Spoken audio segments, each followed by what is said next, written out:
Welcome to the Truman Charities podcast, a community of caring. I am Jamie Truman, your host. I'm one of the co-founders of Truman Charities. Our organization has raised over $1 million for several different charities as we share our message of helping others and paying it forward. We plan to continue to educate our audience on the culture of giving. On this podcast, I will interview fellow charity founders, volunteers, sponsors, and other people in the community who will share their stories. You will hear and be inspired by their selflessness and passion for helping others. Welcome to another episode of A Community of Caring. I have two special guests today. My first guest is president and co-founder of Game Genius. He is a professional golfer turned entrepreneur who wants to use his love of games, experience design, and philanthropy to inspire social action in local communities. Peter Williams. Peter, how are you? Hi, Jamie. Good. How are you? Good. And my second guest is vice president and co-founder of Game Genius with a background in financial services. His love of play, learning, and novelty are being used to provide social positive impact and social change. Roddy McKenzie. Roddy, how are you?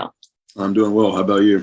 Good. I'm glad you guys, I know you're so busy, but I love your organization and I really am excited for everyone to learn about it. And so, Peter, I want to start out with you. So, professional golfer turned entrepreneur, you started Game Genius. Tell me a little bit about your story. Sure. Yeah, it's I kind of laugh every time I tell it. It's a non-linear story, but I try to tie it up in a cute little bow. I grew up in New Hampshire and a family of educators who really love to use games and play as a means to learn. I just also so happened to really love the sport of golf. I took it up, became a really good amateur golfer, and turned pro after school, enjoyed traveling around the world for a few years before taking a step back and thinking, how can I use this love of games to better communities? I studied architecture and geography in school, so really into place and space making. And games are a really interesting, creative outlet when you're thinking about engaging a community. And so I've been hooked for the last 5 years and really digging into the DC area and seeing how play can influence a place like this, which is certainly different than my hometown of New Hampshire. So it's been a really fun journey to meet a bunch of nonprofits and change makers who care about all sorts of issues, but offer them a way to play through some of those issues, but also recognize that the work that they're doing deserves a bit of joy. On your website, you mentioned that creating whale tail and consensus. I keep on saying it wrong, was one of your favorite makes. Can you explain why that is? Sure. Yeah. It's every time we get to create a game, we usually anchor it around some kind of social theme. Consensus was our very first game, and it was actually a reflection on a 2016 election. So, politics aside, a lot of this was thinking about how polarized we are as a country and how we can have better dialogue. And it was a game to really think about, how can we have a game that reflects coming to the table and talking about issues we don't necessarily agree on. And it's a kind of a weird, almost meta game, but we tried to make something fun and kind of then turn it into a game mechanic that makes people think. And because of that, it becomes a very kind of fun thing to facilitate and go into different spaces and see it. And, Roddy and I have gone into all sorts of spaces and helped teams, work through pressure points, help entrepreneurs think about next steps, help nonprofits recognize like what's worth spending time on, what's not, how do they, work with each other. And so whenever you can make an impact through a game, it becomes a very influential part of your life. And so Consensus was a really fun make. The whale tail game, which is now called Splashdown because we figured, we needed a catchier name, is a little bit more social and fun. We focused on climate and environment issues. It was actually based off of a trip. My wife went on to Antarctica, lucky her. And she came back and shared all sorts of stories. And I was kind of inspired to think about how can we tell a really cool story about Antarctic species, but also recognize the various climate challenges that area faces with a lot of the climate warming and some of the issues in and around the Antarctic belt. And so sharing how that affects different species, but in a kind of a fun, whimsical way. So people can, laugh and have fun with each other. It's more of a party game. And that was a make that we finished up last year.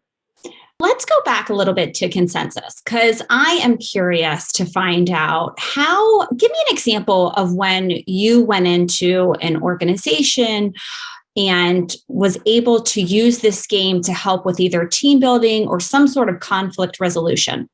Yeah. So one really maybe topical example for philanthropists out there is we brought this game to a group that gives out collective grants, right? So thinking of a giving circle or foundation or any grant-making entity that's multiple people. And at some point, they have to be able to align on what they want to give to, how much to give, in what intervals are they giving. And so this game it's almost like a multiple tug of wars happening at the same time, right? So there are kind of multiple debates, and you've got to move your tokens around the board to kind of put your energy into those debates. And it's really a visual way of saying what you care about. And so we brought this into a foundation, and we put 4 topics that were really prevalent in the space. Something like, would you rather give one big grant or a bunch of small grants? Would you like to, ask for an impact report, or would you not want to ask for an impact report, knowing that that's an administrative burden, but also can help you, think about the impact you're making as a foundation. So topics like that, we put them on the board, and then people would play this game and the tug of wars would take place. And at the end of the game, you would see where all of the debates lie, right? And that gives you a visual representation of how everyone in the room was feeling at that time. And it allowed them to make a pretty quick decision on, this is what we should focus on as topic areas. These are things that we don't really care about much. So it's kind of indifferent. Let's focus our energy on the things that we align on. And that's a perfect way that consensus-based decision making can be really influential is, if you come to a decision that everyone can agree on, usually you can move forward pretty fast. But if there's tension in either way, it becomes a little bit more, but it's worth having those conversations. To add on to what Peter was saying, we've mainly used it in the team building and, professional organization space, but you can even use it in personal family relationship decisions. I've done that a couple of times. It's a fun way to talk about something tough, but even, where to move, where to work, but you're still able to kind of come to a decision, but in a playful manner. So it is not only for work. You could have that decision. Do you want blue curtains or do you want red curtains? And, you and your significant other or kid or whatever can help decide. Well, now, Roddy, I'm a little curious of how you've used it in your family in a personal way. Yeah, I know that my mother and stepfather were debating a few things and couldn't come to a conclusion. So I set up the board from them, and there are polls, and as Peter, there are polls in position. So basically, I put a few little decorating components in the house on the pick. And so the way it is set up is each round, the move that you decide to take is your most important decision. So you're able to visually see where you agree on. And so they were kind of able to I didn't know that you wanted to live in this city, at the end of the conversation. So it was a fun way to get them to talk without being combative or with a lot of tension. So I love that. In short, Roddy is a lot braver than I am. He brings it into a family context. I just take it professionally. Now I'm going to get this game because my husband and I are redesigning our house. So we'll see. We'll see if this works. And we don't. Your house, just from what I can see, looks beautiful too. Thank you very much.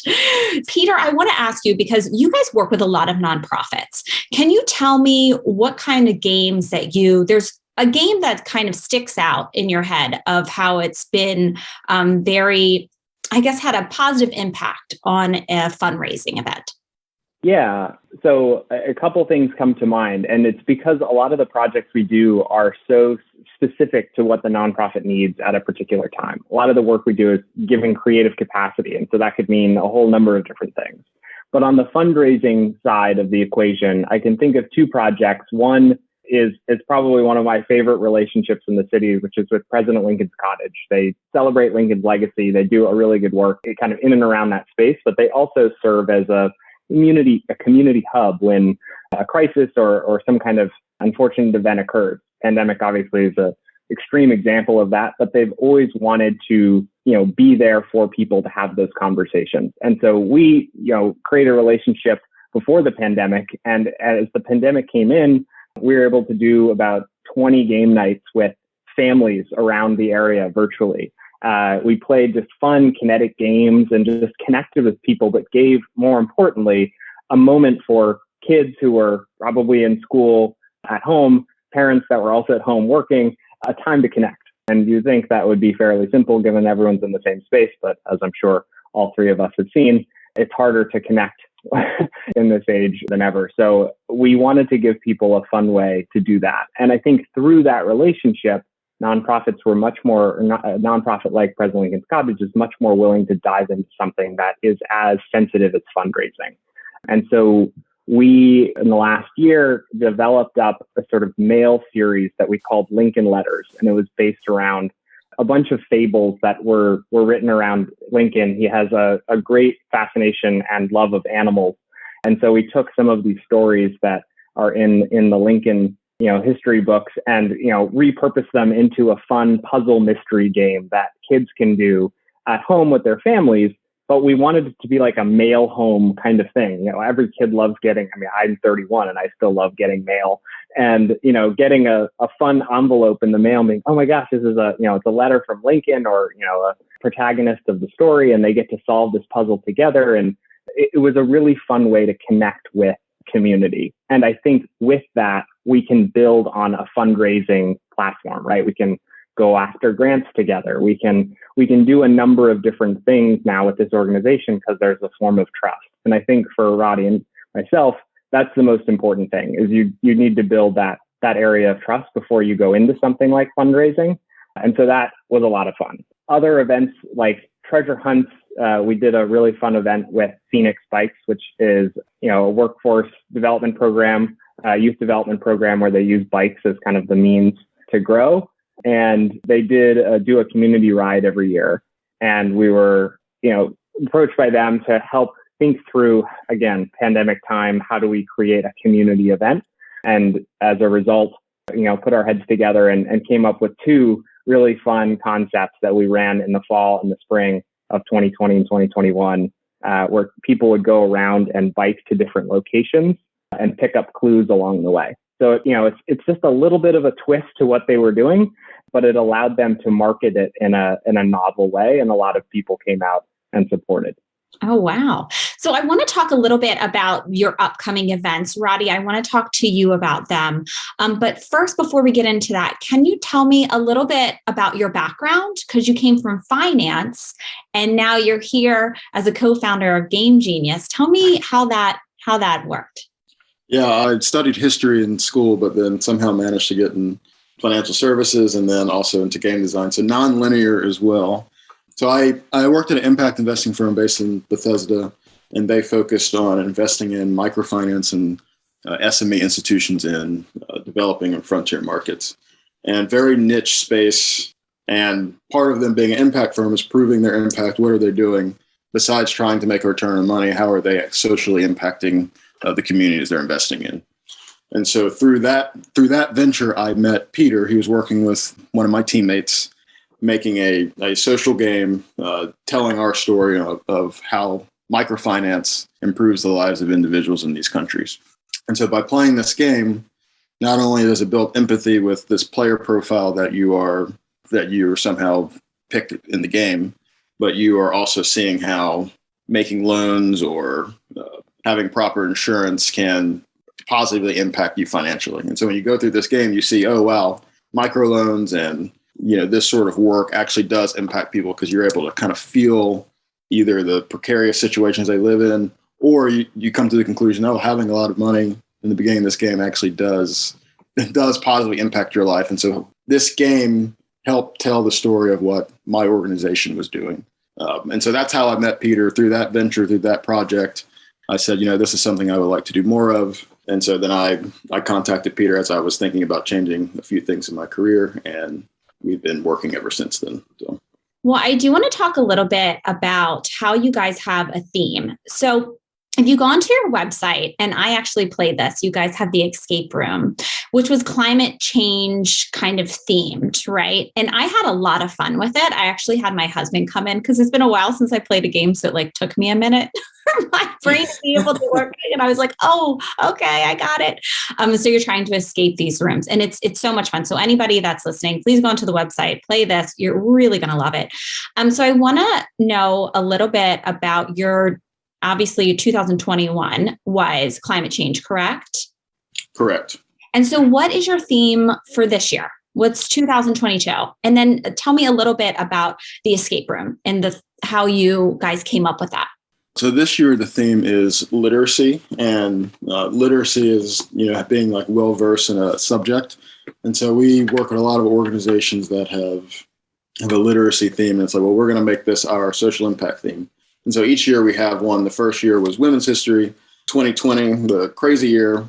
Prior to the pandemic, we picked as mental health, and so it ended up being appropriate for the year. Last year was climate and environment, and this year we are going to be focusing on literacy. That is the theme for the year. We're still figuring out the subcomponents of that. Could be financial literacy. It could be, political literacy, but that's going to be the theme for the year. And we will be having a few events that are focused on that. The first event will be Play Week, which we're going to have in March. And Play Week is a week-long event where we bring the community together, change makers, to help design our upcoming fall event, which is the District Hunt. Annually, we have our District Hunt event, which is centered around our impact theme, using, again, the community to go around the city of DC and not only learn about organizations, but have fun going around and figuring out our puzzle.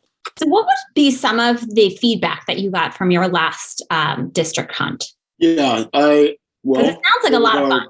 It was our most successful hunt. So each year it has improved in terms of players and partners. I think we had someone that first of all, me and Peter didn't believe it. We had someone that completed it within, 48 hours after launch? And we thought it would take people, a few days to figure it out, but they did it all in the middle of the night, which made it a lot quicker and faster. Yeah. I think the main feedback we get is that it's fun, it's engaging. If people take the time to actually, not get defeated by the puzzles, they end up having a pretty good time. Are you and Peter, are you guys the ones that are coming up with all of the puzzles and everything for the district hunt? No. So that's part of where our Play Week and then our Design Week, which we're doing in Play Week, we bring the community and change makers together, and then we help together. We come up with clues and puzzles as a team. Oh, that is so fun. Okay. So you get everybody's input, and then you make this district hunt so much more fun because you have input from the community. Correct. So can you tell me, how can someone, this sounds like a lot of fun. How can I get involved? Yeah, I would say the best way to get involved is to go to our website, and you can, sign up for our newsletter or on our sign up at the bottom of the page. This year we're having our Play Week on Eventbrite. If you go there and you sign up, you'll be in the loop on when events are happening, how to volunteer, and more of that information will be coming out over the next few weeks. So that's the easiest way. Yeah, there are going to be a couple workshops, as Roddy was mentioning, in March, that we're going to try to bring people in kind of on a project to project basis. One of the big things we learned over the last year is that we need to kind of break up the game design process in a way that helps people think through that whole experience. And some people are really into making puzzles. Some people are really interested in writing a story. Some people are really interested to promote it to their friends. And so in Play Week, we're going to focus on the story and the puzzle making. And it will be kind of like a weekend, couple hour session that people can come in and jam and come on ideas. And we'll probably do it virtually, given where we are in the pandemic and kind of where everyone is around the city. But it'll be a way for people to come together either as an individual or as a family, team, group, and share some of their perspectives so that we can add it to the hunt. That is fantastic. Now, I know that, Roddy, you had on the website, and this is not, I guess, too far-fetched because you were in finance, but some of your favorite makes were Bankable and Prosper. Can you tell me a little bit about why that is? So Bankable was the game I was talking about earlier that was helping people learn about microfinance. Essentially this was like basic credit loan type of game, but using the context of my previous organization. in terms of Prosper, that is a game in development that we are potentially thinking of using as the game of the year. So each year we've created a game. Last year was Splashdown, focused on our climate environment theme. This year we're thinking of potentially using Prosper. This is still in the works, but Prosper is a financial literacy game that teaches the basics of investments and different type of assets and how they perform in different markets. And so that game, we started last year, but it's in the works, but that's been a fun build and right up my alley in terms of what I've been doing in the past. You know, as you're talking about it, I'm thinking about this would be perfect for kids because my husband's in finance, and sometimes when he talks to our younger kids, they kind of stare at him with this blank stare because he's just talking numbers and showing like a chart, right? And that's very hard, I think, for myself included, to learn that way, and definitely for children. So I think the way that you guys are presenting information, it's that people are able to learn and not even know that they are learning, right? Because they're having so much fun while they're doing it. Yeah, that's the point. And you mentioned I didn't really get a chance to look at the escape rooms. The escape rooms are a standalone game that don't necessarily require us to be in the room like a lot of our other facilitations or designs. But you're solving a puzzle. Hopefully it's not too difficult. I know you played one of them, but you're also learning just very small, light touch facts on whatever the impact theme or sub theme is for the escape room. So yeah, you're exactly right. It should be a fun and almost unconscious way of learning. That's the hope that we hope people are taking away from some of our events. So you're playing, but you're also learning about change makers. You're playing, but you're also learning about how this affects the environment, at least regarding our theme last year. So is there anything that we haven't covered that you guys think is important for people to know? So I think we've covered a lot. There are obviously, we're always happy to have conversations with people who are interested in bringing play more into their lives, or if they have an organization that they really love. We're not just, putting ourselves in the bucket of literacy this year in terms of who we support, but it is a way for us to build those deeper relationships. And so, you mentioned, there's so many different ways to intersect literacy, as Roddy was sharing, kind of the financial or technical literacy or cultural or social or, all of these different subjects.